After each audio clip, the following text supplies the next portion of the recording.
relationships. So one year, I called on God and I said, God, I'm tired of being by myself. I am tired of men, I felt like just using me. I'm tired. And the more I use tired, I'm like, but not really. Because if you tired, you ready to do something about it, right? Normally, if you tired, you ready to do something. But I couldn't have been too tired because I wasn't doing anything about my situation. I found myself dealing with the same man all the time in a different man. It didn't matter what relationship I went to. It was like, didn't I just leave you? So I got to a point where I was tired, for real, truly invested and ready to evolve daily. So I started writing a book. That book was something about tired, but then I got married. I got married back in 2012 the first time. And I thought that God sent my mate because I figured I'm going to get closer to God. I was getting closer to God. I love God. I was going to church every Sunday, Bible study, healing myself. I joined the fitness ministry. It's a sexual assault ministry. I decided to deal with me. And in dealing with me, I was introduced to a gentleman. In dealing with me, I was introduced to this gentleman, and it was probably the worst move I've ever made. I think that was the worst relationship I could have ever gotten myself into. And I say myself because I seen the red flags. I seen them when they started. But in my mind, this is who God sent to me, because he was able to play on my religion, play on my emotions. And I remember Pastor preaching. One Sunday, my husband sitting right next to me. Pastor preached, your imposter comes before your promise. And I'm like, he said, don't look next to you, look ahead. And at this time, I'm feeling like this ain't right, something's not right. I'm feeling it, but I don't want to be embarrassed. I don't want to call my mama that I told I'm about to marry this man and I only known him 3 months, and tell her that this man ain't the right man for me. So every Sunday we going to church. And I'm asking God, did I do the right thing? I'm scared. Are you mad at me? I'm scared. And every single Sunday, I had a word for me. There was a word directly for me every single Sunday. But one Sunday I chose not to go to church. I sat home and he had to go to work. We would go to church every Sunday together, like clockwork. Unless he had to work, we were together. So I'm not understanding why I'm feeling this. He loved God. He said he loved God. I love God. Why am I feeling this?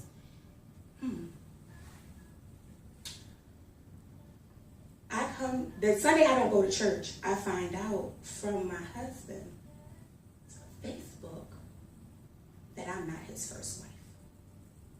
I had asked my husband, have you ever been married? Do you have any children?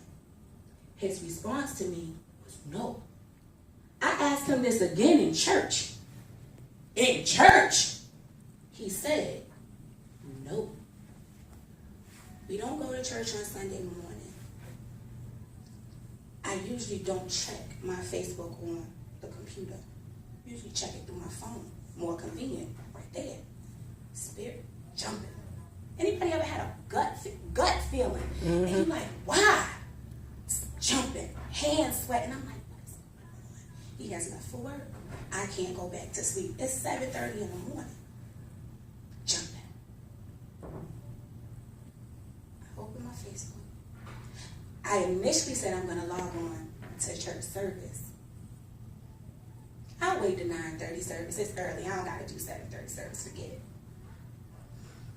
I should have logged on, but God had other plans. Mm-hmm. And I kid you not, God had other plans. Mm-hmm. I log on. I'm going to read this to y'all. This is out of my book, Tired. He's at work. Remember, he's at work. Hi, You don't know me. My name is Jessica, and I'm married to Preston Elliott. This is real life. Real life. Apparently you are too. I don't want any trouble. I have a son, and he's 1. I've been looking for Preston for months now. He convinced me to move to Florida, and now I see why. Again, I don't want any trouble, just looking for some answers. That was sent November 2013. I had just remarried my husband. Remember, I told y'all I didn't want to look stupid. Before that, I found out that he was married to someone else. He divorced her. They both mutually agreed that they should have separated years ago. They weren't together for over 9 years, and that he may have grown up. That was my proof he did it. Because I remarried him, hoping that I was doing the right thing in God's eyes. And I want to pause here because that's when you have to really, really, really forgive you first. I'll get to that in a second. But that's where it comes to you. When I say you got to forgive you first, you got to forgive you first. But I was so angry with this man. I said, I called my brother. He lived around the corner. So I called him because this time I wanted witnesses. The last time he tried to make me, maybe not, but I'm going to ask you anyway. You ever dated somebody that made you think you were crazy, was able to make you think you were crazy? This man was a genius. I felt stupid. Like, as I look back on it, I'm not stupid. I was in lust. And it wasn't even the sexual lust. It was that thought of having someone of my own. And I had given God a deadline, and I felt like my imposter was what God gave me. I said, God, I want to be married by the time I'm 30 and have my kids. I don't want to be 35 having kids. I just don't. That ain't work for God. Back to the situation at hand. My brother looked at it. He said, did you call him? Now, mind you, y'all know it's some cuss words in and out of there because my brother's upset now. He said, where is he? I said, he's at work. I don't know how I was calm. I don't know why I was calm. But I couldn't have been nobody but God. So he's at work.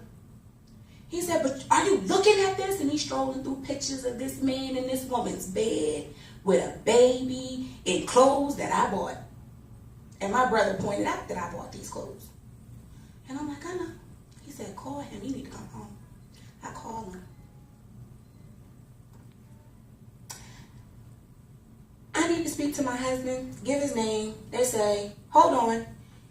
This is so-and-so speaking. How can I help you? Who's this? What you mean? What you mean, who's this? This is your wife. I don't give a name, because why should I have to give a name? I'm supposed to be his only wife, right? He says, oh, hey, babe, what's up? I said, I need you to come home. There's an emergency. Oh, what's wrong? What's wrong? What's wrong? I need you to come home. There's an emergency. He comes, finally gets to the house after hours. He sees my brother sitting there. He does not come past the front door. I said, come on in. I got to show you something. I turned it around. I show it to him. And he gets to lying. And it takes everything in me not to grab whatever's closest and just go in. And I'm like, you know what? By the time you get back, I'll be gone. Oh no, we married. That's not of God. That is not. It went straight for my religion. Straight for my religion. But see, after that first mishap, me and God right here. So you can't use my religion no more. Oh no, when I get back from this meeting, you need to be here. Okay. That situation, bro, I left. That situation, I thought, broke me. I started to question God, like, why does no one love me? Why does everyone that's supposed to love me leave me? I don't understand. I don't get it. What did I do to deserve this? My mama called HRS, that's CPS in Tampa, Florida, to come get her kids. Put me in the car. Sent me on my way. I know I look like my mama. I was 4. And it cycle repeated all the way up until I moved to Rochester.